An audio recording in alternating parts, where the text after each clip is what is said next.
नमस्कार। सीधा कुरामा स्वागत छ। म कृष्ण तिमल सिन्हा।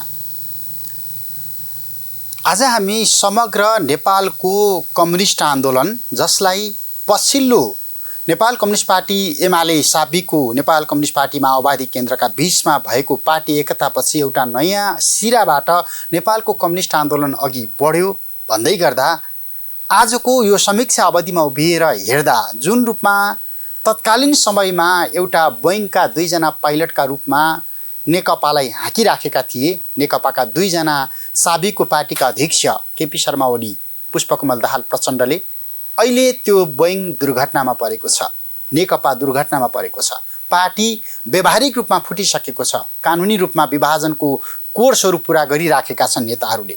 यो अवस्थामा आज हामी अहिलेको सरकारको काम, नेपाल कम्युनिस्ट पार्टी नेकपाको पार्टी जीवनमा पछिल्लो समयमा देखिएको आरोह अवरोह अनि समग्रमा मुलुकको अघिल्तिरका चुनौतीमा जोडिएर नेपाल कम्युनिस्ट पार्टी क्रान्तिकारी माओवादीका अध्यक्ष, देशभक्त गणतान्त्रिक मोर्चाका संयोजक सीपी गजुरेलसँग संवाद गर्दैछौँ। स्वागत छ यहाँलाई। धन्यवाद। नेकपा नामको पार्टी घोषणा भइसके पछाडि तपाईँसँगको मेरो तेस्रो संवाद। पहिलो संवादमा हामी जुन बिन्दुमा थियौँ, आजका यो संवादमा त्यही बिन्दुमा पहिलो संवाद गर्दै गर्दा यिनीहरू मिल्न त मिल्छन्। आज पनि त्यही प्रश्न, प्रचण्ड र माधव कुमार नेपाल अनि केपी शर्मा ओली बीचको सहकार्य के सम्भव छ? अब के देखिन्छ भने उनीहरूको दुईटा जुन पार्टीहरू चाहिँ मिले, त्यो मिल्दाखेरि नै हामीले के भनेका थियौँ भने यो टिकाउ हुँदैन भनेका थियौँ। किनभने विचार, राजनीति, सिद्धान्त केही पनि मिल्दैन थियो, कार्यशैलीहरू केही पनि मिल्दैन थियो। तर उनीहरूले चाहिँ नमिले पनि त्यसलाई जबरजस्ती एकताबाट किन गरायो भने त्यो दुईटा पार्टी मिलेपछि चाहिँ संसदमा बहुमत हुन्छ कमसेकम। त्यसो हुनाले चाहिँ हामीले चाहिँ अब शासन गर्न पाइन्छ। किनभने उनीहरूको उद्देश्य चाहिँ कसरी हुन्छ त्यो शासन सत्ता चाहिँ लिने अनि अकुत सम्पत्तिहरू जम्मा गर्ने र अनि सत्ता चाहिँ को खेलमा लाग्ने र यो प्रक्रियालाई निरन्तरता दिने। उनीहरूले यो यति चाँडै त यो हालत होला भनी चाहिँ यिनीहरूले सोचेका थिएनन्। तर उनीहरूको उद्देश्य त धेरै ठुलै थियो नि त। 30 वर्ष 40 वर्षसम्म चलाउने भन्ने थियो। कति लामो लक्ष्य राखेर उनीहरूले गरेका थिए बिचराहरू। तर अहिले त चाहिँ 3 वर्ष पनि भएको थिएन। यो सुरु भएको त 2 वर्षमै, 1.5-2 वर्षमै सुरु भइहाल्यो। यो टुङ्गिन चाहिँ करिब 3 वर्ष जति लाग्यो। अझै 3 वर्ष पनि पुगेको थिएन भनेपछि त यो उनीहरूको लागि त ठुलो वज्रपात भयो। त्यसो हुनाले अब उनीहरूले चाहिँ यत्रो चाहिँ सपना बोकेर चाहिँ एकता गरे, त्यो त धराशायी भयो। त्यसो हुनाले केही त रोएका छन् बिचराहरू। किनभने किन यत्रो चाहिँ प्राप्त भइसकेको पनि फलानु नेताले गर्दाखेरि चाहिँ यस्तो भयो भनेर त्यही नेतालाई सरापेका छन्, हिँडेका छन्।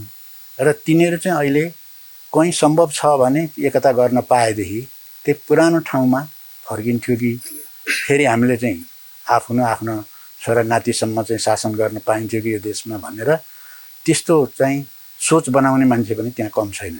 अब वामदेवले त पार्टी नै अर्कै बनाएको छ त्यसैको लागि, एकता गर्ने भनेर पार्टी बनाएको छन्, एकता अभियान भनेर भनेपछि त एउटा ग्रुप पनि त्यसमा छ। र धेरै मान्छेहरू यता ओलीतिर पनि, प्रचण्ड माधवजीतिर पनि त्यस्ता मान्छे छन्। त्यो चाहिँ अझै पनि लालायित हुने मान्छेहरू त्यहाँ प्रशस्त छन्। त्यसकारण चाहिँ त्यो कोणबाट हेर्दाखेरि यो हुने पनि हो एकता।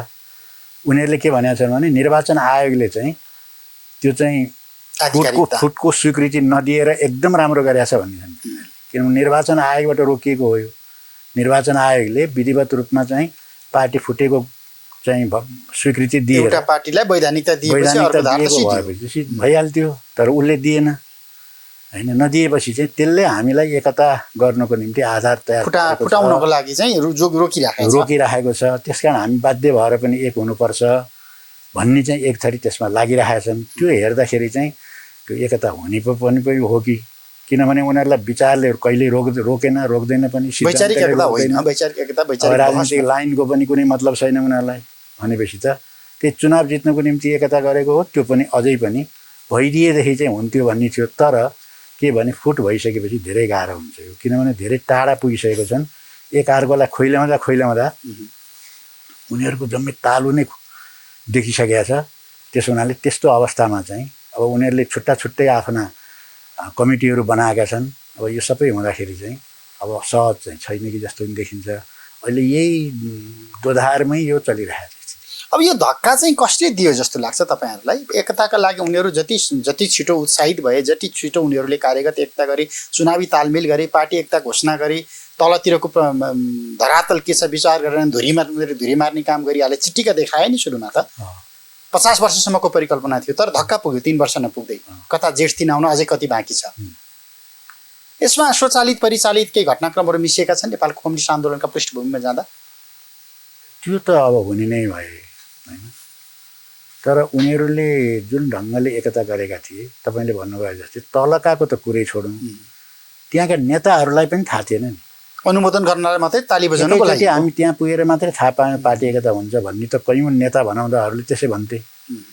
तर चमत्कारको हो भने उनीहरूले, किनभने उनीहरूले भित्रभित्र त्यो भइदिए हुन्थ्यो भन्ने कल्पना गरिराखेका छन्। दुईवटा मिल्न पाएदेखि चाहिँ दाउ मारिन्थ्यो भन्ने रहेछ उनीहरूलाई। त्यसको प्रतिनिधित्व चाहिँ ओली र प्रचण्डले गरिदिएपछि त उनीहरू ओहो त्यो बेला त यस्ता नेताहरू, चमत्कार गर्ने नेताहरू भनेर चाहिँ खपिसाध्य थिएन। तर के भइदियो त भन्दाखेरि अब त्यहाँ विभिन्न बाह्य शक्ति केन्द्रहरूले पनि खेल्ने कुरै भइहाल्यो र उनीहरूले चाहिँ फेरि बाह्य शक्तिमा एउटै पक्षका थिएनन्। तिनीहरू भिन्न पक्षका भएको हुनाले दुवै पक्षलाई चाहिँ प्रभावित पार्ने काम पनि भयो र मुख्य कुरो उनको स्वार्थमा धक्का पुग्यो। भन्नुहोस् न, पहिला चाहिँ अब कताबाट चाहिँ त्यो सुरु भयो भन्दाखेरि त्यो सम्भवतः त्यो चाहिँ प्रचण्डबाट र माधवजीबाटै सुरु भयो हुनुपर्छ। किनभने दुईटै पद चाहिँ उसले ओगटे। किनभने एकता गरिसकेपछि सामान्य नियम पनि के हो भने त्यहाँ त विभाजन हुन्छ। एउटा सरकार चलायो, एउटा पार्टी चलाउने हुन्छ, अथवा आधा आधा चलाउने केही त हुन्छ। तर केही पनि नगरेर अध्यक्ष पनि ओलीले नै चलाउने, प्रधानमन्त्री पनि चलाउने भएपछि मैले किन यो गर्ने त? मैले जनयुद्धलाई छाडिदिएँ, विसर्जन गरेर आएँ होइन। त्यहाँ मैले विश्वासघात गरेँ। मैले चाहिँ अब संसदीय व्यवस्था नै भएको बेलामा जनयुद्ध सुरु गरेको पार्टीको नेता पनि प्रचण्ड नै भए। अब फेरि त्यही संसदीय व्यवस्थालाई आदर्श मानेर उनी आए। त्यो सबै के को लागि गरे त भन्दाखेरि अब सत्ता प्राप्तिको लागि, धनसम्पत्ति प्राप्तिको लागि। अब अहिले त केही पनि छैन। प्रचण्डलाई त हुने भयो नि त। के पाएँ त मैले? यो सबै गरेर के पाएँ? के चाहिँ बाँकी छ र प्रचण्डले प्राप्त गर्नलाई? एउटा कम्युनिस्ट नेता भएर एउटा अर्को कम्युनिस्ट नेतालाई हेर्नुहोस् न, तपाईँले त्यत्रो 10-11 वर्षसम्म त नदेखिने गरीको भूमिगत राजनीति सहकारी गर्नुभएको प्रचण्डलाई अब के चाहिँ प्राप्त गर्नु बाँकी छ र? होइन, त्यो त कार्यदिशा, नीति र आदर्शका कुरा छाडिदिनुहोस् है। बाँकी कुरामा के हुन्छ भने उनी जुन वर्गका थिए त्यो वर्गबाट उनी अर्कैमा परिणत भए। तर त्यो जुन वर्गमा उनी परिणत भए झन् त्यसको लोभ त त्यो वर्गलाई झन् बढी हुन्छ नि कमाउने। उनी त्यो वर्गका प्रतिनिधि भइसकेपछि त उनले त झन् उनलाई लोभ बढ्दै गयो कि। त्यस कारण उनी चाहिँ अब सत्ताको लोभ पनि बढ्दै गयो, धनसम्पत्तिको लोभ पनि बढ्दै गयो। किनभने अहिलेसम्म चाहिँ सम्पत्ति पुग्यो भनेर भन्न त बिल गेटले नि भनेको छैन, कसैले नि भनेको छैनन्। अब अरूले पनि भन्दैनन् र सत्तामा म धेरै वर्ष बसेर पक्क भएँ भनेर कसैले भन्दैन। त्यसो हुनाले चाहिँ उनलाई त्यो भोक अब मेटिने कुरा भएन। अरूको जस्तै उनका नवसामन्तवाद भनेर भन्दै गर्दा त्यो नवसामन्तवादको पनि नेतृत्व गर्ने तहमा पुगिसके पछाडिको आवश्यकताहरू पुगेका छैनन्। उनलाई त सधैँ बाँचुन्जेल नै यो सब पदमा रहिरहन अथवा सम्पत्ति पनि त्यसै गरी आर्जन गरिरहने उनको इच्छा आकाङ्क्षा त्यो पुरा भएको थिएन। त्यस कारण यताबाट पुरा गर्ने कोसिस गरेका थिए, त्यो पनि चाहिँ धक्का लाग्यो। त्यसैले चाहिँ उनले चाहिँ ल अब मलाई चाहियो भनेर उनले सुरु गरे नि त। अब कहिले चाहिँ ल अब आधा अढाई वर्ष गरौँ भनेर भने, कहिले हामी चाहिँ म अध्यक्ष भएँ भने तपाईँ प्रधानमन्त्री, तपाईँ अध्यक्ष भए म प्रधानमन्त्री हो, हामी चाहिँ त्यो गरौँ भनेर उनले सुरु गरे। अब ओलीले कतिपय बन्द कोठा हुन्छ पनि भनिदिएछन्। फेरि यस्तो त उनीहरूको त खेल त भइरह्यो नि त, लामो समयदेखि भइराखेको रहेछ। त्यो चाहिँ पछि गएर विस्फोट भयो। यही हो। यो दुईटा नेतालाई तराजुको दुईटा भागमा राखेर हेर्नुभयो भने कतिको बिचको 19 हुनसक्छ? प्रचण्ड र केपी ओलीको कुरा गरिराख्नु भएको छ नि। दुई व्यक्तित्वका बिचमा सुरु भएको सहयात्रा त लगभग टुटिएको अवस्था छ। अब पृष्ठभूमि हेर्दाखेरि अलिकति फरकै देखिन्छ। तर के भने दुइटैको एउटा रेकर्ड चाहिँ के छ भने झापा आन्दोलनप्रति विश्वासघात गरेर आएका हुन् ओली पनि, प्रचण्ड चाहिँ माओवादी आन्दोलनको विश्वासघात गरेर आएका हुन्। त्यहाँ चाहिँ मिल्छ उनीहरू, एउटै कुरा हुन्छ। र अब अहिले अकुत सम्पत्ति कमाए भनेर दुइटैलाई आरोप लागेको छ, फेरि त्यो कुरा पनि मिल्छ। उनीहरूका मिल्ने कुरा पनि छन्, कतिपय कुरा नमिल्ने कुरा पनि छ। त्यो कार्यशैलीका हिसाबमा चाहिँ अब त्यो चाहिँ उनीहरूको थोरै अन्तर देखिन्छ होइन। अब त्यसो हुनाले चाहिँ हेर्दाखेरि चाहिँ हामीले चाहिँ समग्रतामा हेर्ने कुरा आयो होइन। त्यहाँ चाहिँ अब एक एक पोइन्ट चाहिँ हिसाब गर्दाखेरि त तलमाथि परिहाल्छ, किन बराबर त हुँदैन दुईजनामा। तर चाहिँ के भने मूल रूपमा चाहिँ उनीहरूका चाहिँ नि विशेषताहरू चाहिँ करिब एउटै जस्तो देखिन्छ। अहिलेको यो दुर्घटनामा पर्नुमा चाहिँ को बढी जिम्मेवार हो? अब अहिले यो दुर्घटना पर्नको निम्ति चाहिँ अब सामान्यतया उसको हिसाबले चाहिँ एउटा समानताको दर्जा दिनुपर्ने एकता भइसकेपछि भन्ने हिसाबले हेर्ने हो भने चाहिँ ओलीले बढी गरेको जस्तो देखिन्छ। किन एउटा त दिनु पर्थ्यो नि, भूमिका एउटा दिएको, त्यो भइदिए भए त उनी चुप लागिहाल्थ्यो, फेरि उनी गुणगान गाएर हिँडिहाल्थ्यो फेरि। अब त्यो पनि नदिएपछि उनी चाहिँ त्यो अवस्थामा पुगे। र अर्को के भनेदेखि अब त्यति मात्रै होइन, फेरि विदेशी शक्तिहरूको पनि चलखेल त्यसमा चाहिँ बढेको हुने भइहाल्यो होइन। अब उसको चाहिँ दुवै पक्षले चाहिँ अब विदेशी शक्तिलाई समातेकै छन् होइन। नेपालमा त त्यो शक्ति समातेन भने सत्ता पनि जान पाइँदैन, राजनीति नै नगरे हुन्छ भन्छन् संसदीय राजनीति गर्नेहरू। त्यसो हुनाले उनीहरूले चाहिँ फेर समातेकै छन्। त्यो व्यक्तिहरू अलग अलग छन्, त्यो शक्तिहरू अलग अलग छन्। त्यसो हुनाले चाहिँ त्यसले पनि फरक पारेकै छ। उनीहरूले चाहिँ मिल्दै हुन्थ्यो भन्दा नमिल्दै हुन्थ्यो भन्ने पनि चाहे जस्तो छ, किनभने अब मालिकहरूले मिल भनेको भए त केही समय त मिल्ने थियो होला, तर त्यो त्यसले पनि केही न केही काम गरेको छ। त्यसकारण चाहिँ कतिपय कुराहरू उनीहरूका आफ्ना कुराहरू छन्, आफ्ना अन्तर्विरोधका कारणहरू छन्, कतिपय कुराहरू बाह्य प्रभावबाट भएका छन्। तर वास्तविक के हो भने विज्ञान चाहिँ द्वन्द्ववादको विज्ञान के हो भने आन्तरिक चाहिँ निर्णायक हुन्छ, बाह्य निर्णायक हुँदैन। निर्णायक भूमिका मात्रै खेल्छ। त्यसले छिटो गराउँछ, ढिलो गराउँछ, त्यसलाई चाहिँ अलि बढाउने घटाउने काम त गर्छ। तर निर्णायक चाहिँ उनीहरू दुईटा पात्रहरू नै हुन्। र उनीहरूको चाहिँ झगडा चाहिँ मुख्यतः व्यक्तिगत रूपमा हेर्दाखेरि चाहिँ त्यो सत्ता, पद, सम्पत्ति इत्यादि इत्यादिकै बढी झगडा देखिन्छ।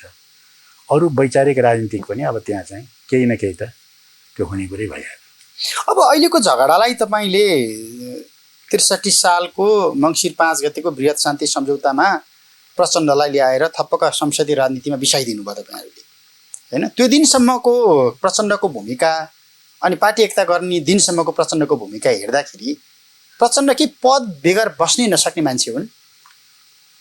अब प्रचण्डको त अब त्यही देखियो, उनले चाहिँ अब एउटा क्रान्तिकारी पार्टी होइन, एउटा क्रान्तिकारी आन्दोलनको नेतृत्व गरेको पार्टीको नेताको हैसियत उनले गुमाए। र त्यो के को लागि गुमाए उनलाई त्यति नजान्ने मान्छे पनि होइनन् उनी। किनभने अब त्यो ठिक छ, जनयुद्धकै बेलामा या क्रान्तिकै बेलामा पनि सम्झौताहरू हुन्छन् होइन, त्यो स्वाभाविक कुरा हो। सम्झौतै गर्नु हुँदैन भन्ने कुरा हुँदैन। तर सम्झौता के को लागि गरिन्छ? दुवै पक्षले आफ्ना एजेन्डा पुरा गर्नको निम्ति, एजेन्डा स्थापित गर्नको निम्ति, त्यसलाई वैधानिकता दिनको निम्ति चाहिँ त्यहाँ गर्छ। अब त्यो पनि नबुझेको कुरा भएन उनले। तर उनले चाहिँ शान्ति सम्झौता गर्दाखेरि उनले त्यो जनयुद्धलाई सदा सदाको लागि बिसाइदिए। त्यो त नबुझेर होइन नि त। उनले त्यसपछि चाहिँ उनले वर्ग बदले, उनी अर्कै वर्गको भए, त्यहाँबाट विचार बदले, उनले सिद्धान्त बिचले, राजनीतिक लाइन उनले बदले, सबै कुरा छोडिदिए उनले। र उनी अर्को कित्ताका भनेर गए। र त्यो आधारमा उनले चाहिँ के भने जसले त्यो शान्ति प्रक्रियाको नाममा चाहिँ त्यो गराएको थियो उनलेबाट, र उनीहरूको चाहिँ सपोर्ट उनले चाहिँ पाउने कोसिस गरिरहे। त्यतैको सपोर्टबाट उनी चाहिँ राइज हुने चाहिँ, किनभने अरू उपाय भएन। राजनीतिक हिसाबमा विचलन त ओलीमा आएको होइन नि त अहिलेको सन्दर्भमा होइन, र विचलन त प्रचण्डमै बढी आयो नि।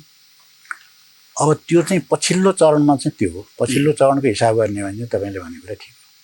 किनभने पहिलेको कुरा गर्ने हो भने त झापा विद्रोह पनि क्रान्तिकारी लाइनै थियो। त्यो अब त्यतिखेरको पुस्ता, त्यतिखेरको राजनीति, त्यतिखेरको परिवेश, त्यतिखेरको विश्व राजनीति सबै हेर्दाखेरि त्यो अलग थियो होला। विकसित त्यति थिएन। त्यो उनीहरू चाहिँ केही वर्षभित्रै चाहिँ उनीहरू संसदीय राजनीतिमा विलय भइहाले। जति बेला चाहिँ जनयुद्ध सुरु भएको थियो त्यो त संसदवाद हावी भएको, उनीहरू संसदीय पार्टीको चाहिँ मा गएको र त्यसपछि उनीहरू सरकार बनाएको बेलामा नै हामीले जनयुद्ध सुरु गरेको। त्यतिखेर एमाले नेतृत्वमा थियो, एमालेको सरकार थियो। त्यो बेलामा हामीले जनयुद्ध सुरु गरेको भनेपछि ओली चाहिँ चाँडै त्यतातिर गइसकेका थिए, प्रचण्ड पछि गए। कार्यदिशाका हिसाबमा, सिद्धान्तका हिसाबमा ओलीले प्रचण्डलाई बदलिदिए, उनी पछि बदले। अब ओलीकै देखोसिको गरेर भनेपछि अब कम्युनिस्ट आन्दोलन चाहिँ सकियो है नेपालमा? कम्युनिस्ट आन्दोलन त सकिएको छैन र कम्युनिस्ट आन्दोलनमा चाहिँ के भयो त भने अवसरवाद, यो प्रतिक्रियावादीकरण चाहिँ हावी भयो। किनभने यहाँका ठुल्ठुला भनेका पार्टी चाहिँ को हालत यस्तो भयो भनेपछि त कम्युनिजम अब अहिले त मान्छेलाई कस्तो भएछ भने यिनीहरूलाई नै कम्युनिस्ट भन्ने हो भने नेपालमा यीदेखि बाहेक अरू कम्युनिस्ट नभएको हुन्थ्यो भने त कम्युनिस्टलाई त मान्छेले जम्मै थुक्ने थियो, अवसरवादी नै हो। यस्तो पनि हुन्छ त कम्युनिस्ट भनेर मान्छे त कुरूप उदाहरण पो प्रस्तुत हुन्थ्यो। तर यहाँ के भने त्योदेखि बाहेक पनि कम्युनिस्टहरू अरू भएको हुनाले चाना ठुला जे भए पनि कम्युनिस्ट आदर्श त यस्तो पो हुन्छ भन्ने पार्टीहरू भइराखेको हुनाले मान्छेहरू अलिकति रनबुल्लमा चाहिँ परेका छन्।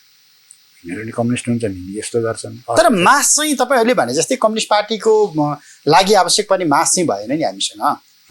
त्यो चाहिँ त अब भएन, किनभने त्यो दुईवटा कारणले, आन्तरिक कारणले नि भएन। किनभने जुन पार्टीले क्रान्तिको नेतृत्व गरेको थियो त्यसको लिडरसिपले नै धोका दिएर विश्वासघात गरेर त्यो खतम भइसकेपछि त्यसको चाहिँ एकपल्टको लागि त त्यो त धेरै पछि परिहाल्यो नि। ठुलो धक्का खायो नि, हामीले त्यही भनेको छौँ, ठुलो धक्का खायौँ हामीले भनेको। धक्का खाइसकेपछि त्यो भयो। अर्को कुरो के हो भने अन्तर्राष्ट्रिय रूपमा पनि यही बेला हो कम्युनिजमलाई सिद्ध्याउने। अब चाहिँ साम्राज्यवाद त लागिहाल्यो, यसको त बिउै मास्दिनुपर्छ, आनन्द हुन्छ भन्ने भयो र दुवैतिरबाट चाहिँ यस्तो चाहिँ आक्रमण भएपछि चाहिँ क्रान्तिकारीहरूलाई धेरै नै गाह्रो अवस्था छ अहिले। वास्तवमा त्यो कुरा ठिक हो, यो कुरा हामीले पनि मानेका छौँ, किनभने यो तथ्य हो। अहिले कम्युनिस्ट आन्दोलनले विश्वस्तरमा धक्का खाएको छ, त्यो रक्षात्मक अवस्थामा पुगेको छ, आक्रामकमा छैन, त्यो एकदम रक्षात्मक अवस्थामा पुगेको छ। र नेपालकै कुरा गर्ने हो भने पनि क्रान्तिकारी चाहिँ जुन एउटा वास्तविक कम्युनिस्टहरू तिनीहरू रक्षात्मक अवस्थामा छन् र हावी चाहिँ अर्को पक्ष भएको छ। तर के हो भने यो चाहिँ अस्थायी प्रक्रिया हो, त्यो स्थायी हुँदैन, यो चेन्ज भइरहन्छ। अब अहिले भन्नुहोस् न, अहिले चाहिँ यिनीहरूको डबल नेकपाका मान्छेहरू तिलमिलाएका, तल्लो खास गरेर तल्लो वर्ग तल्लो तहका मान्छेहरू चाहिँ तिलमिलाएका छन्। अब के हुने हो, किनभने कुन मोर्चामा जाने, कहाँ जाने, अब जता गयो उस्तै छ, उता जाने हो कि उता जाने हो। अब चाहिँ मुक्ति हुने कतैबाट पनि देखिँदैन होइन। एउटा कम्युनिस्ट पार्टी समाजवादको चाहिँ सम्भावना कतै पनि छैन। अब कहाँ जाने होला भनेर तल्लो तहका कार्यकर्ताहरू, तल्लो वर्गका मान्छेहरू जो त्यहाँ भुलभुलैयामा गएका थिए तिनीहरूले चाहिँ अहिले सोच्ने बेला आएको छ। र अहिले समाजमा पनि एउटा बहस त चलेकै छ नि, यो चाहिँ जुन एउटा कम्युनिस्ट पार्टी भनेको यसले त यही बुर्जुवा चाहिँ संसदवादको नै रक्षा गर्न सकेन नि त। हेर्नुहोस् खोइ त, यिनीहरूलाई त्यो हुन्छ नि, उनीहरूको आफ्नो सिद्धान्त विचारलाई त बचाउने, यो व्यवस्थालाई बचाउनेतिर यिनीहरूको मतलबै छैन। त्यही व्यवस्थालाई पनि यिनीहरू बचाउने प्रयोग गरे। अब जस्तो तपाईँले भनेका कुराहरूमा कम्युनिस्टहरू जस्तो अहिले दुईवटा डबल नेकपाभित्रको जुन द्वन्द्व देखिराखेको छ, नेकपाभित्र विवाद भयो। अब म मेरो आदर्श, मेरो विचार, मेरो सिद्धान्त, मेरो कार्यदिशा अथवा मेरो जीवनशैली सुहाउँदोको कम्युनिस्ट पार्टीमा जान्छु भन्ने खालको पुस्ता भएन कि मैले त्यहीँ फर्काएँ। अब नेपालका कम्युनिस्टहरूलाई त्यो खालको वितृष्णा आइदियो भने रायमाझी पथमा जाने भए होइन, काङ्ग्रेसहरूमा वितृष्णा आइदियो भने शिरबहादुर थापा भन्ने भए कि। भन्दा अब तपाईँहरूले परिकल्पना गरिराखेको कम्युनिस्ट पार्टी अथवा त्यो समाज त यहाँ भएन नि त, यहाँ रहेन नि त। अब त्यो चाहिँ कस्तो हो भने छन त छ, तर त्यो कमजोर भयो, त्यो चाहिँ प्रमुख पक्ष भएन, निर्णायक भएन, निर्णायक हुन सकेन, त्यो चाहिँ हो। तर यसबाट कम्युनिस्ट आन्दोलन नै नेपालमा सिद्धियो भन्ने कुरा चाहिँ होइन, त्यो सिद्धिया छैन, त्यो सिद्धिँदैन पनि।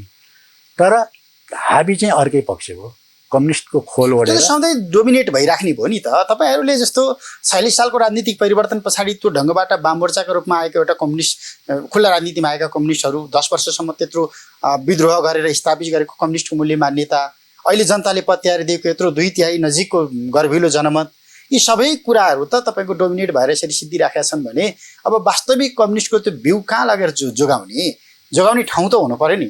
यसै गरी डोमिनेट भएर सिद्धिने त होला, अर्को पक्ष हाबी भइराखेको छ, तपाईँ भनिराख्नु भएको छ। होइन, त्यो चाहिँ के हुन्छ भने त्यो पक्ष त हाबी भएको छ। अब हाबी हुने कुरा पनि के रहेछ भने त्यो जसरी उनीहरूको एकता हुने बेलामा त यो एकता त स्थायी जस्तो देखिएको थियो। किनभने एकता टुट्ने त मान्छेले कल्पनै गरेको थिएन। कहाँबाट टुट्ने रह्यो, के को लागि टुट्ने? अब यत्रो चाहिँ उपलब्धि छ, अवसर छ, अब कहाँ टुट्ने ठाउँै छैन। कसैले कल्पना पनि नगरेको अवस्था भयो नि त, होइन? किनभने त्यो चाहिँ एकपल्ट चाहिँ त्यो हाबी भयो भन्दैमा चाहिँ त्यो सधैँ हाबी हुँदैन। किनभने त्यसको विज्ञानको नियमले त काम गरिरहेको हुन्छ नि।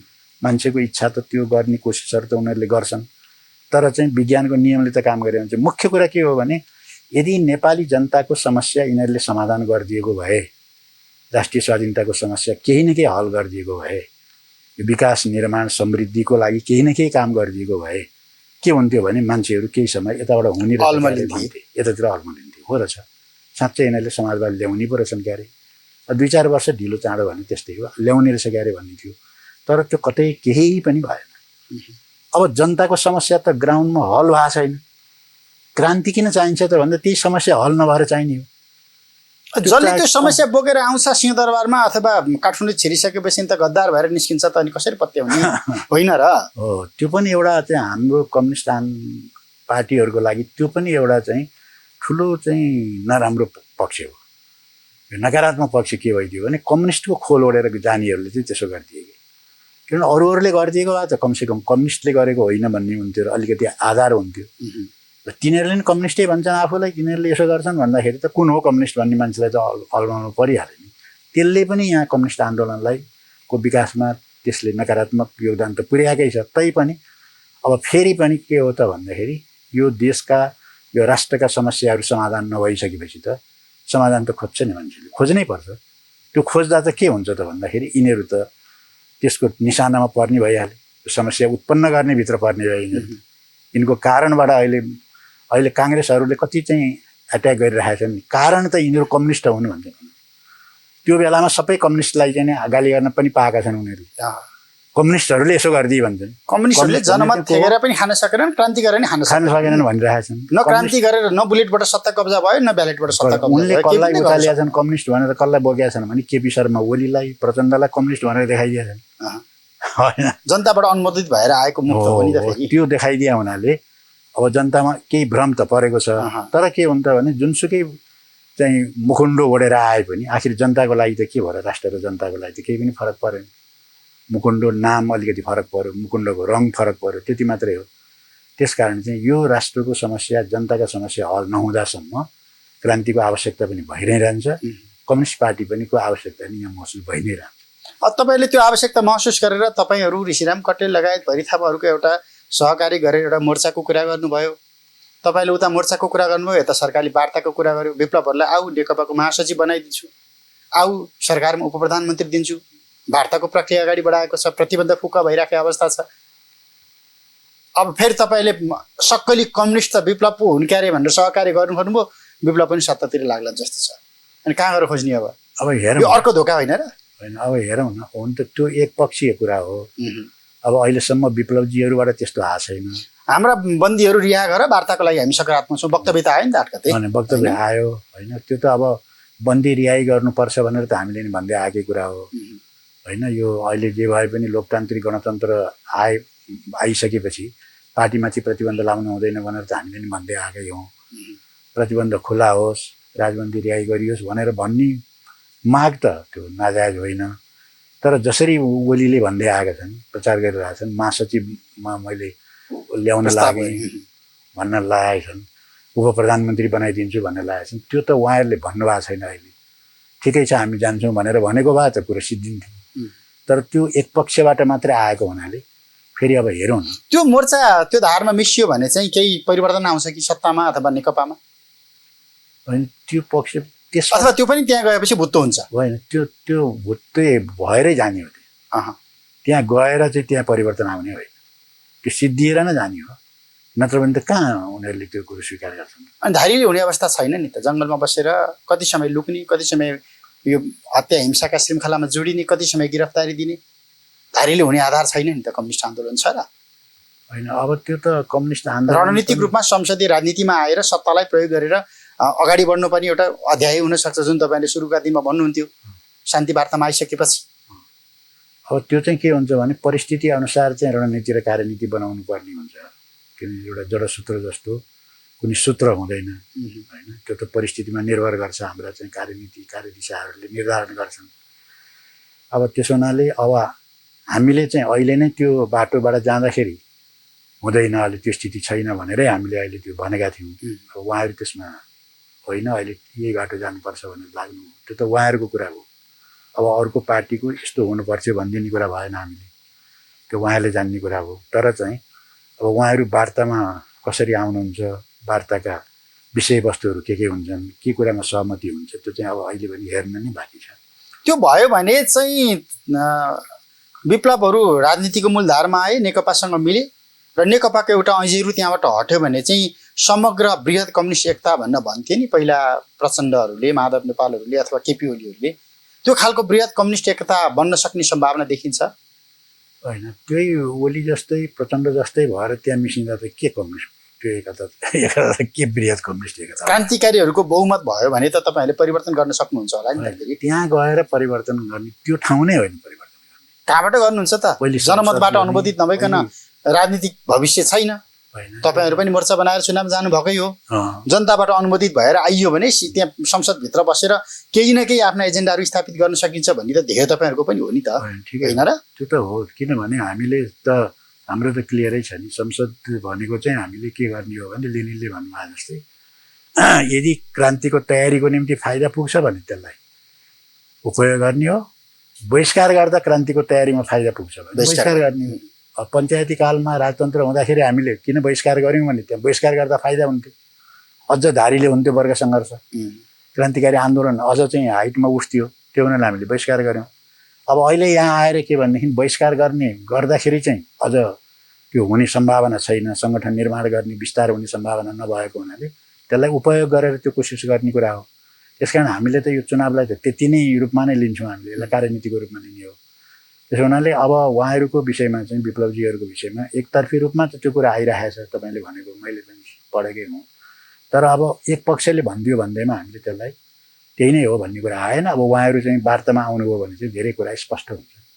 अहिले जस्तो तपाईँहरूको रणनीति चाहिँ के हो? कि अहिलेको संविधानका सन्दर्भमा तपाईँहरूको रणनीति के हो र आवधिक निर्वाचनका सन्दर्भमा तपाईँहरूको रणनीति चाहिँ के हो?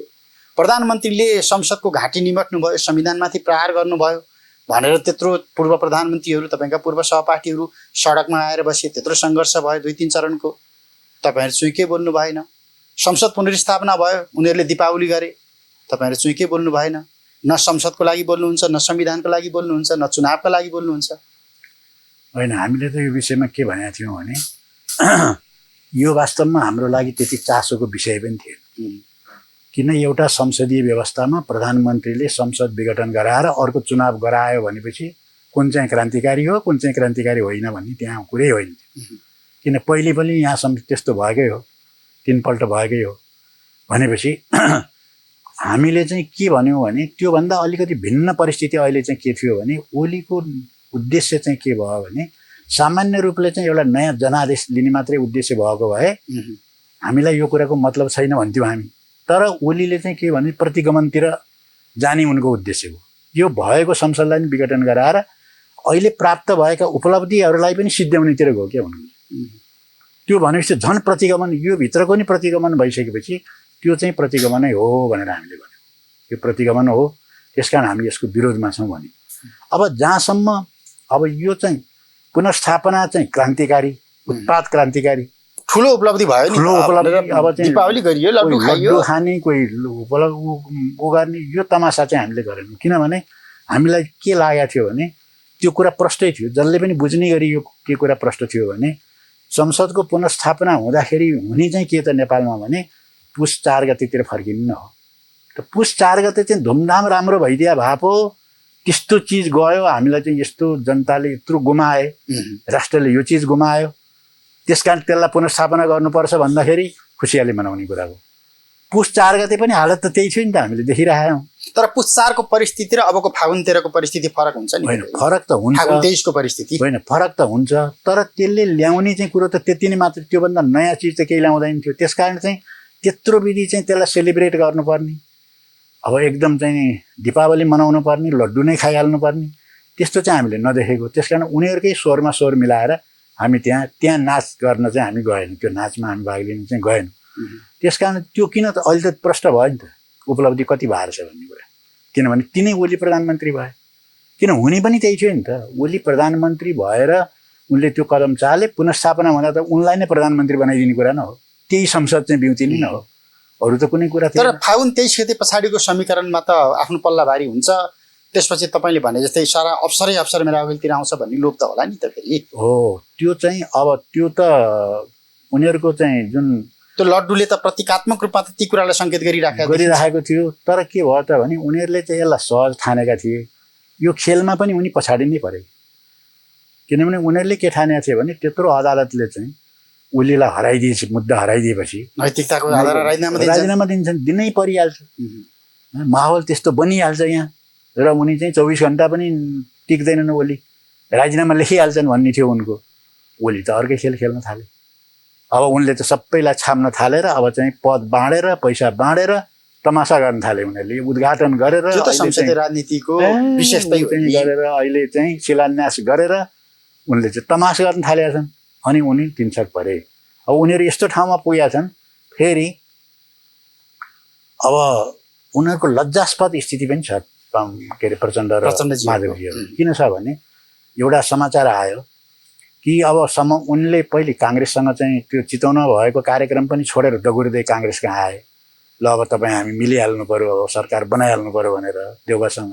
देउबाले त्यति धेरै वास्ता गरिदिए जस्तो लागेन। तपाईँहरूको पार्टीभित्रको आधिकारिकताको विवाद मिलाएर अनि सोचौँला, हामी सोचौँला, अब साथीहरूसँग सल्लाह गरौँला भन्दै यता उनीहरू चाहिँ नि राष्ट्रिय के अरे समाजवादी पार्टीतिर गए।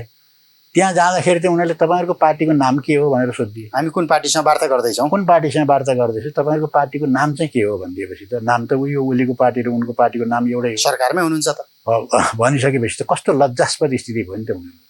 त्यसकारण अहिले त झन् चाहिँ यो कस्तो भयो भनेदेखि यो खाँदमा परेको भैँसी जस्तो भयो कि। भैँसी बाहिर जति बाहिर निक्लिन खोज्छ त्यो झन् चाहिँ गहिरोतिर फस्दै जान्छ जस्तो स्थितिमा उनीहरू। चोक्टा खान गएको बुढी झोलमा डुबेर मरि भने जस्तो त्यस्तो अवस्थामा पुगे उनीहरू। त्यसकारण अब उनीहरूले कि त चाहिँ खोइ आन्दोलनैबाट पेलेर लगेको पनि एउटा हुन्थ्यो। पहिले एकपल्ट शक्ति प्रदर्शन भने 2-3 दिन तमासा गरे, त्यो पनि छैन। अहिले शक्ति प्रदर्शन पनि छैन।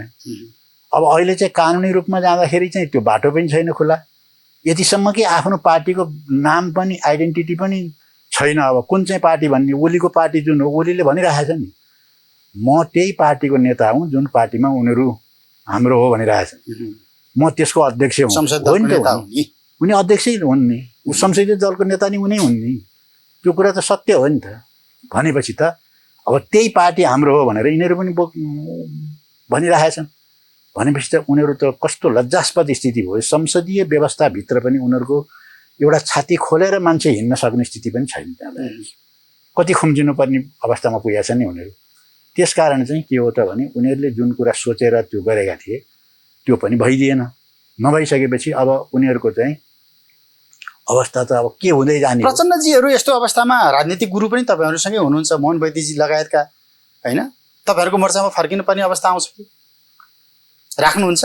होइन, उहाँ त्यो त अब उहाँ न हाम्रो मोर्चामा फर्किनुहुन्छ न हामीले राख्ने कुरा भयो, होइन? त्यो उहाँको त सम्भावना छैन प्रचण्डजीको, त्यस्तो उहाँले सोच्नु पनि भएको छैन होला। अब उहाँलाई फेरि हाम्रो किरणजीलाई गुरु भनिदिन्छन्। उहाँले त मार्क्सवाद लेनिनवाद माओवाद पो पढाउनु भएको थियो, यो संशोधनवाद त उहाँले पढाएन, होइन? त्यसको गुरु त उहाँको अर्कै हो नि त। माओवाद पढाउने गुरु चाहिँ उहाँ किरणजी नै हो, होइन? सिनियर लिडर हो, उहाँको प्रशिक्षण पाएर नै उनी चाहिँ माओवादी पार्टीमा आएका हुन्। तर चाहिँ अब मेरो गुरुले चाहिँ मलाई जहिले नै यही कुरा सिकाउनुहुन्छ भन्नुको मतलब चाहिँ त्यो चाहिँ हाम्रो कमरेड किरणको चाहिँ त्यो अपमान गर्नु सरह ठान्छौँ हामी। अहिले यो संशोधनवाद प्रतिक्रियावादमा पतन हुन पनि उहाँले सिकाउनु भयो त। उहाँले त्यो सिकाएको रहे। यो पतन उन्मुख बाटोमा चाहिँ प्रचण्डहरू कहिलेबाट लागे? त्यति बेला हामीले तपाईँहरूको पार्टीको बिचमा द्वन्द्व हुँदै गर्दा 2-4वटा ठाउँका परिदृश्यहरू सधैँ जोड्थ्यौँ कि संवादका क्रममा। खरीपाटीमा भएको बैठकका कुरा आउँथे, खन्ना गार्मेन्टको कुरा आउँथे, बालाजुको औद्योगिक क्षेत्रको बैठकका कुरा आउँथे, पालुङटार बैठकका कुराहरू आउँथे। अनि हरेक कुरामा चाहिँ मोहन वैद्य किरण एकातिर, प्रचण्डहरू एकातिर, त्यो ढङ्गबाट द्वन्द्व, सैद्धान्तिक द्वन्द्व चल्दै आउँथ्यो नि। संशोधनवादी बाटोमा चाहिँ प्रचण्डहरू कुन कुन कुन कालखण्डबाट प्रवेश गरे? अब त्यो त टर्निङ पोइन्ट चाहिँ अब अहिले के देखिन्छ भने यो चुनमाङ बैठक देखिन्छ। त्योभन्दा अगाडि चाहिँ बृहत शान्ति सम्झौताभन्दा अगाडिको कालखण्ड अगाडि हो, किनभने त्यही चुनमाङ बैठकले बृहत शान्ति सम्झौता गर्ने र त्यहाँबाट यो लोकतान्त्रिक गणतन्त्रतिर जाने बाटो त्यसले खोलिदियो होइन। तर यिनीहरूले त्यही चाहिँ चुनमाङ बैठक जति पनि गरेन गर्न चाहिँ, किन चुनमाङ बैठकमा के भनेको छ भने गणतन्त्रसम्म चाहिँ हामी अरू बुर्जुवा पार्टीसँग पनि सँगै जान्छौँ, गणतन्त्र ल्याइसकेपछि उनीहरू बुर्जुवा गणतन्त्रतिर जान्छन्, यो यही ठिक छ भन्छन्, हामी चाहिँ जनगणतन्त्रतिर जान्छौँ भनेको छ। तर उनले जनगणतन्त्र कहिले पनि भनेनन् फेरि, किनभने पहिलो संविधान सभा विघटन हुनुको एउटा कारण त्यो हो नि। किनभने हामीले जनगणतन्त्रको लागि पो लडेको त। अब जनगणतन्त्रको लागि लड्ने बेला हो भन्यौँ हामीले होइन। कहीँ संसद त्यो राष्ट्रमा मैले नि बोलेको छु, अब अरू कहीँ साथीहरूले नि बोल्नुभयो। त्यस कारण चाहिँ जनगणतन्त्रतिर जाने भन्ने चाहिँ लाइनै छोडिदिए गए उनले। त्यहीँबाट उनीमा आइहाल्यो, विचलन आयो। त्योभन्दा अगाडि पनि के भने उनले जब चाहिँ शान्ति सम्झौतामा उनीहरूले चाहिँ सधैँको लागि चाहिँ विसर्जन गरिदिए जनयुद्धलाई, त्यहीँबाट विवाद त त्यहीँबाट सुरु भइसकेको थियो। तर हामीले चाहिँ तुरुन्तै चाहिँ त्यति कारणले गर्दाखेरि पार्टी फुटाउनेतिर हामी गएनौँ, किनभने छलफल गरौँ, साथीहरूलाई क्लियर गरौँ होइन। अब यो चाहिँ त गल्ती भयो, सच्याउनुपर्छ भन्नेतिर हामी गएका थियौँ। करिब 6 वर्ष जति त हाम्रो त्यसैमा भयो। सच्याउन सकिन्छ कि होल पार्टीलाई नै एउटै क्रान्तिकारी बाटोमा लैजाउँ भनेर कोसिस गऱ्यौँ हामीले, तर त्यो भएन। धोबीघाट बैठक चाहिँ निर्णायक बन्यो। धोबीघाट बैठक चाहिँ यस्तो हो, धोबीघाट बैठकभन्दा अगाडि चाहिँ प्रचण्डले चाहिँ यस्तो दम्ब भएको थियो कि उनी कहिल्यै पनि केन्द्रीय समितिमा अल्पमतमा परेको थिएन। निरङ्कुश थिए ती, निरङ्कुशै भएको थियो तिनी। धोबीघाट बैठकमा हामीले यो जानी बुझिकनै कतिपयले चाहिँ धोबीघाट बैठक गलत हो भन्ने पनि लागिरहेको छ। धोबीघाट बैठकमा हामीले जानी बुझिकन गरेको के भने यो प्रचण्डलाई एकपल्ट चाहिँ देखाइदिनुपर्छ, अब अल्पमतमा पारिदिनुपर्छ भनेर हामीले सुरु गऱ्यौँ। तर त्यसकै ग्रान्ड डिजाइनरहरू फेरि अहिले सत्तामा छन् है, सिंहदरबारतिर छन्। हो, त्यो छन्, तिनीहरू त मिलिहालेपछि हामीले त्यो गऱ्यौँ। अब बाबुरामलाई उचालिदियौँ हामीले। अब बाबुराम प्रधानमन्त्री हुने स्थिति आयो, प्रधानमन्त्री हुने स्थिति आएपछि उसैले बोकिहाल्यो, उसैको बुई चढिहाल्यो। बनाउन त हामीले बनाइदियौँ यतातिर, तर प्रचण्डको बुई चढेर उनी पनि हिँडिहाले। अवसरवाद हो, उनी त्यो गरिहाले। त्यस कारण चाहिँ कुरा के हो भने हामीले खासै ठुलो उपलब्धि त त्यहाँ गएनौँ, तर हामीले एउटा कुरो प्रचण्डलाई पाठ चाहिँ सिकाइदियौँ। किन्तु केन्द्रीय कमिटीको अहिले पनि सिन मलाई याद छ, हामीले जब सिग्नेचर गरिदियौँ, सिग्नेचर गरेर त्यहाँ प्रचण्ड बैठक चलिरहेको थियो केन्द्रीय समितिमा, त्यो सिग्नेचर गरेको कागज चाहिँ प्रचण्डको अगाडि देख्ने बित्तिकै उनको त सातो पुत्लो उडिहाल्यो त्यहाँ। किनभने बहुमतको चाहिँ सिग्नेचर थियो त्यहाँ। अल्पमतमा पहिलोपल्ट परे भनेपछि त उनको सातो पुत्लो उडिएको थियो र ल बैठक स्थगित भनेर उठिहाल्यो। किन त्यो बैठक स्थगित नभएको भए, केही गरी भोटिङ भएको भए त उनी अल्पमतमा पर्छ। अल्पमतमा परेपछि त त्यो अध्यक्ष बनिरहने कुरा भएन। त्यो स्थितिमा चाहिँ पुर्याउन त्यो धोबीघाट चाहिँ त्यो सफलै भएकै हो।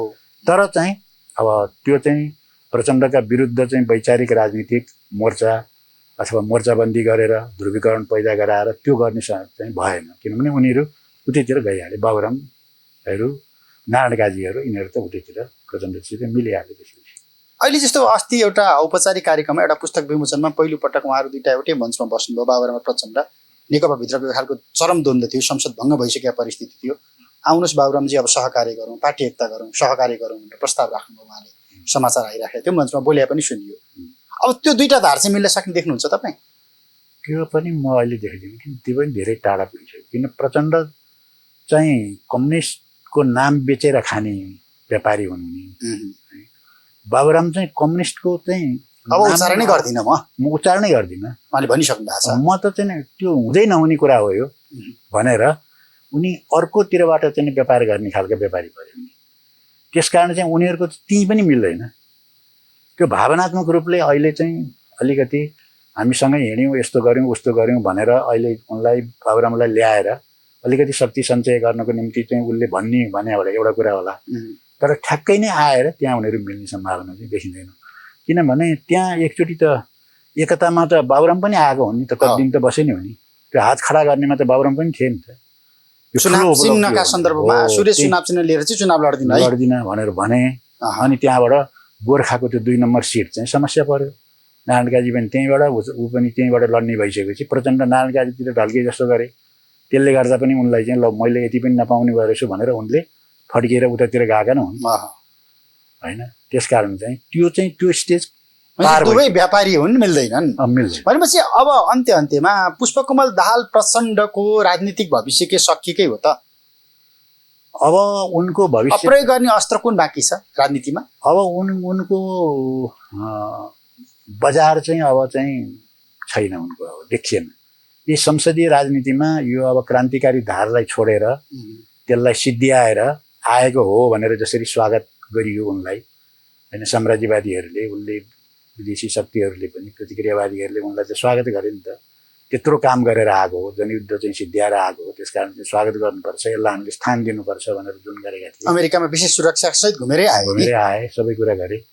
अब त्यो पनि क्रेज उनको रहेन, किनभने यही आएर पनि उनी सफल हुन सकेन। त्यसो हुनाले अब उनको चाहिँ भविष्य त्यति धेरै देखिँदैन। कसले नेतृत्व गर्छ अन्त्यमा कसले नेतृत्व गर्छ नेपालको कम्युनिस्ट आन्दोलन? अब कम्युनिस्ट आन्दोलनको नेतृत्व चाहिँ अब जो सच्चा क्रान्तिकारी पार्टी छ वास्तवमा उसैले गर्छ। अहिले सङ्ख्यामा को धेरै छ कोही थोरै छ भन्ने कुरा त्यो अलग कुरा हो होइन। तर चाहिँ के भने जो सच्चा क्रान्तिकारी धारको नेतृत्व गरेको छ उसैले नेतृत्व गर्छ, त्यो कुरा त ध्रुव सत्य कुरा हो। अब एउटा ज्येष्ठ पुस्ताले त गरिराखे होला, त्यसका पछिल्लोतिरका अनुयायीहरू कति छन् र कति समयसम्म बोकेर लान सक्छन् भन्ने त हुन्छ नि त फेरि। होइन त्यो त यस्तो जस्तो तपाईँहरूले यो दाबी गर्दै गर्दा तपाईँहरूका पछिल्लोतिरका अनुयायीहरू कति छन् जसले तपाईँहरूको यो धार समात्न सक्छ, सम्हाल्न सक्छ? अब यो चाहिँ के छ भने अब हामीले यो क्रान्तिकारी आन्दोलनलाई विकास गर्दै लैजान सकियो भने यी प्रतिक्रियावादीहरूका, यी अवसरवादीहरूका बिचको अन्तर्विरोध लाई हामीले ठिक ढङ्गले उपयोग गर्दै क्रान्तिकारी आन्दोलनलाई विकास गर्न सक्यौँ भने त थुप्रै चाहिँ नयाँ साथीहरू आइहाल्छन्। समाज लेनिनले भन्नुभयो जस्तै के भने पार्टीभन्दा बाहिर पनि पार्टी हुन्छ भन्नुभएको छ कि लेनिनले। पार्टीमा भएका जस्ता मान्छे बाहिर पनि पाइन्छ, अहिले नेपाली समाजमा नपाइने होइन। ती चाहिँ के हुन्छ भने उपयुक्त अवसरमा चाहिँ अब त्यहाँ जानुपर्छ, त्यो हो हाम्रो बाटो भनेर थाहा पाएपछि तिनीहरू आउँछन् र पार्टी त्यसरी बलियो हुने कुरा आउँछ। अहिले त्यो सम्भावना हामी देखिरहेको छ, मरेको छैन। हुन्छ, समय र सम्वादलाई धन्यवाद। सीपी गजुरेल देशभक्त गणतान्त्रिक मोर्चाका संयोजक हुनुहुन्छ, त्यस्तै नेपाल क्रान्तिकारी माओवादीका उपाध्यक्ष संयोजक। क्रान्तिकारी माओवादीको अहिले हाम्रो अध्यक्ष छैन, म त्यो चाहिँ सचिव के अरे स्थायी समिति सदस्य पुनर्गठन गरिसक्नु भयो होइन, जस्तो देशभक्त गणतान्त्रिक मोर्चाका अध्यक्ष होइन। समग्रतामा नेपालको कम्युनिस्ट आन्दोलन कहाँ पुग्यो? पछिल्लो समयमा पार्टी एकता गरिसके पछाडि अब सबै कम्युनिस्टहरू यही धारमा आउँछन् र अब हामी यहाँ यो भूगोलबाट विश्वलाई नेपालको कम्युनिस्ट आन्दोलनको तागत देखाउँछौँ भनेर उद्घोष गर्ने दुईजना नेता, विशेष गरी केपी शर्मा ओली र पुष्पकमल दाहालका बीचमा पछिल्लो समयमा जुन खालको द्वन्द्व देखिएको छ र दुवै नेताहरू जसरी अहिले अस्तित्वका लागि लडिराखेका छन्, समग्रतामा यसले नेपालको कम्युनिस्ट आन्दोलनमा कस्तो क्षति पुगिराखेको छ, मुलुकको राष्ट्रिय जीवनमा कस्तो क्षति पुगिराखेको छ, अनि पात्रगत हिसाबमा, प्रवृत्तिका हिसाबमा केपी शर्मा ओली कस्तो प्रवृत्तिका नेता हुन् र पुष्पकमल दाहाल प्रचण्डको राजनीतिक प्रवृत्ति र छवि कस्तो हो, यी तीनवटा विषयमा बढी केन्द्रित भयौँ। समय र सम्वादको लागि सीपी गजुरेललाई फेरि पनि धन्यवाद दिन्छु। क्यापिटल टेलिभिजन हेर्दै गर्नुहोला। नमस्ते।